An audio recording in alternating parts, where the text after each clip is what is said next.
নমস্কার, আপনারা শুনছেন প্রণমামী জগৎ জননী থেকে। শ্রী রামকৃষ্ণদেব আশা, আকাঙ্ক্ষা, ইচ্ছা সর্বত্র ত্যাগ করে সন্ন্যাসী হয়েছিলেন। এমনকি ত্যাগই তার জীবনের ব্রত। ত্যাগের জন্যই তিনি সর্বত্র মহান। কিন্তু তিনি সন্ন্যাসী ছিলেন বলেই যে কেবল সন্ন্যাসীদেরই গুরু ছিলেন তা নয়।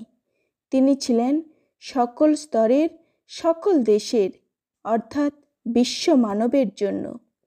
আজ আপনাদের শোনাব বিশ্ব মানবের আদর্শ শ্রী রামকৃষ্ণ। শ্রী শ্রী ঠাকুরের চরণে প্রণাম জানিয়ে শুরু করছি আজকের আলোচনা।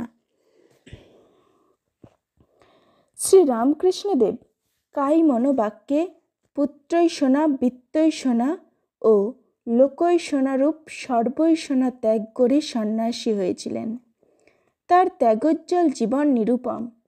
কোনো ধাতব দ্রব্যের স্পর্শে তার শরীর সংকুচিত ও আড়ষ্ট হয়ে যেত।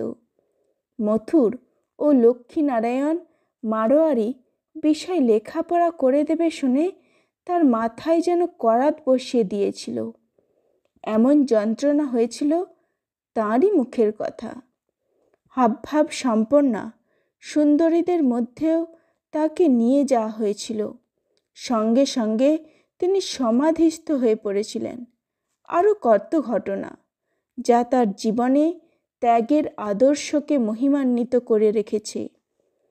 তিনি তো শুধু বিভিন্ন ধর্মের সাধককুল বা সন্ন্যাসীদের জন্যই আসেননি, তিনি এসেছিলেন সকল দেশের, সকল স্তরের মানবের জন্য, বিশ্ব মানবের জন্য।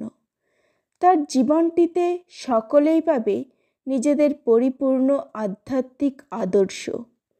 সংসারে কোটি কোটি নরনারী গার্হস্থ্য জীবনযাপন করছে। তাদের জন্য নতুন আদর্শ দেখতে পাওয়া যায় শ্রী রামকৃষ্ণ জীবনে।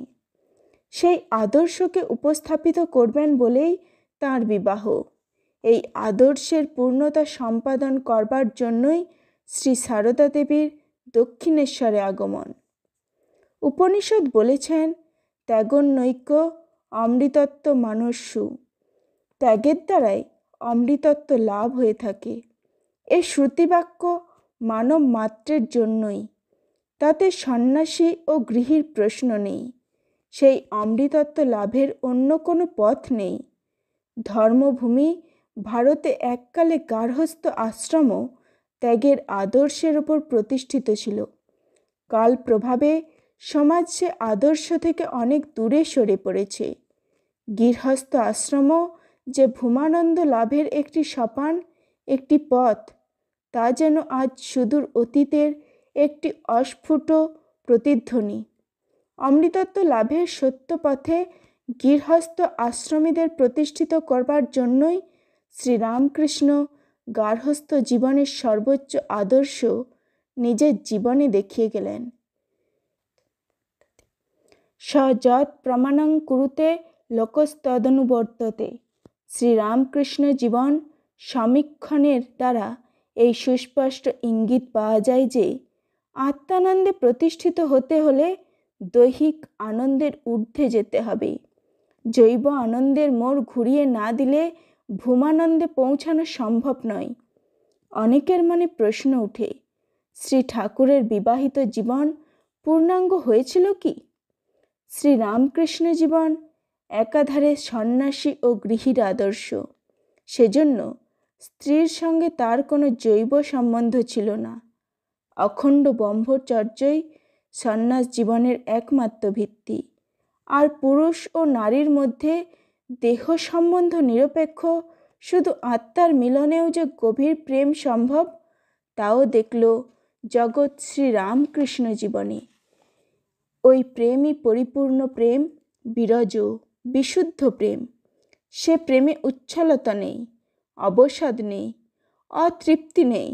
ওই প্রেমই মানুষকে প্রতিষ্ঠিত করে দেবত্বে, দেবীত্বে, পূর্ণানন্দে, আত্মানন্দে।